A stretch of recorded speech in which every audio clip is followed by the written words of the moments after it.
Yang media blackout was trending over social media today because of a graphic that was run on CNBC's Squawk Box. So let's put the graphic up and let's see if you guys can see what the problems were, okay? So candidates' fundraising totals for the fourth quarter of 2019. Let's look through it. You got Trump, that's fine. Sanders, okay. Buttigieg, Biden, Warren. What? Who's that? That guy, who's that guy? Because that's not Andrew Yang. Okay, but let's go further. Let's look at the other graphic. Yeah, that's not Tulsi Gabbard. I thought you were gonna say, why does Booker look like Scar from The Lion King?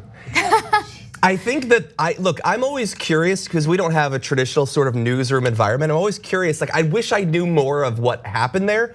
But what clearly happened is the way they get their graphics onto their wall is they print it out on a desktop printer onto a newspaper and then they scan that. Those photos have creases in them. What is going on? So look, I think television news is an interesting place because you're right, we don't work in a traditional newsroom environment because we have for the main show, 4 content producers, including me, who's the main host, right? Yeah.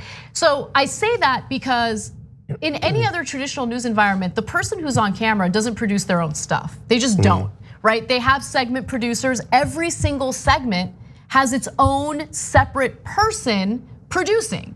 Which is but that would be awesome. Look, it's awesome to some extent, I know. But sometimes when you have too many cooks in the kitchen and you don't have first of all, let me just say, as someone who is on camera, who comments on these stories, and I'm sure you feel this way as well, it's actually a huge advantage to produce your own stories because you read the material yourself, you research the material yourself, and you know what you're talking about. Yeah. And so there's also this added bonus of, hey, I want a picture of this candidate, so I personally will send the link to the photo I want to the graphics department, and the graphics department does a great job in getting it made. Yeah. And so when you're that close to the production process, I think that it's less likely that mistakes get made. Although I will admit, mistakes still get made time to time, just not mistakes that bad. How could, it's not day one.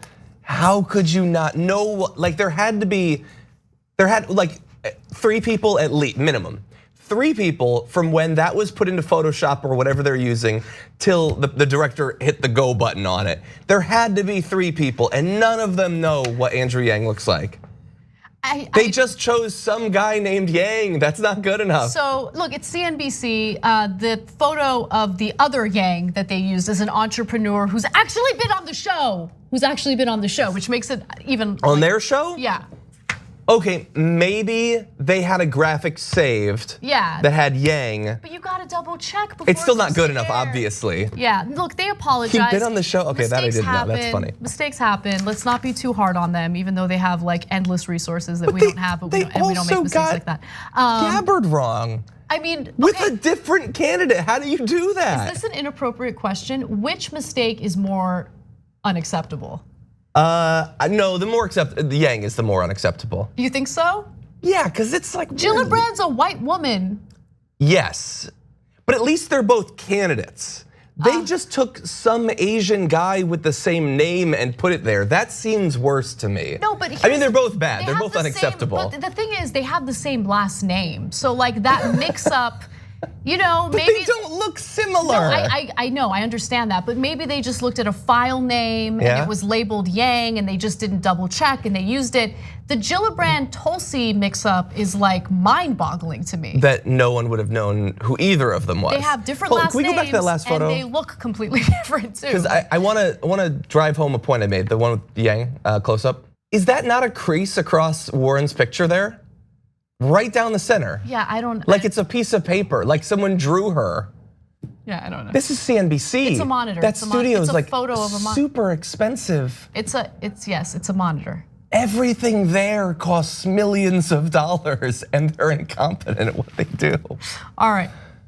They get paid a lot more than we do too. Oh my God, so much more. All right, but I want to give you their apology. Unfortunately, earlier on this network, we aired the wrong photos for Andrew Yang and Tulsi Gabbard, and we apologize for that mistake.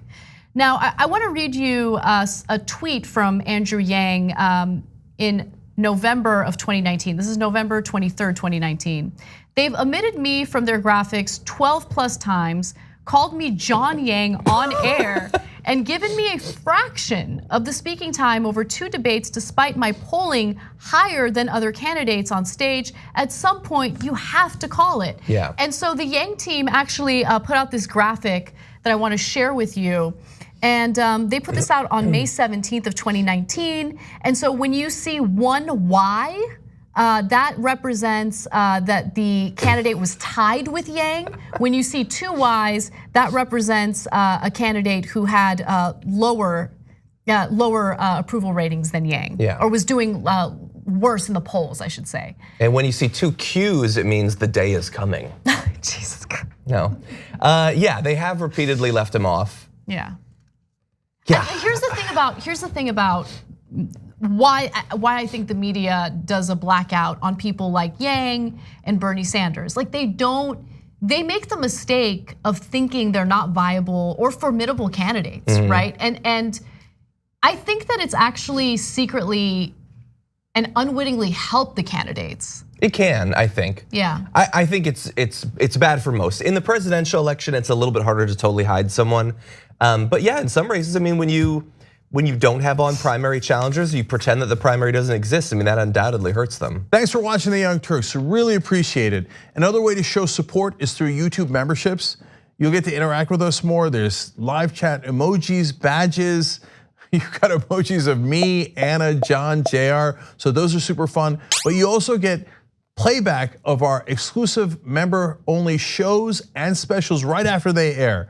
So all of that, all you gotta do is click that join button right underneath the video. Thank you.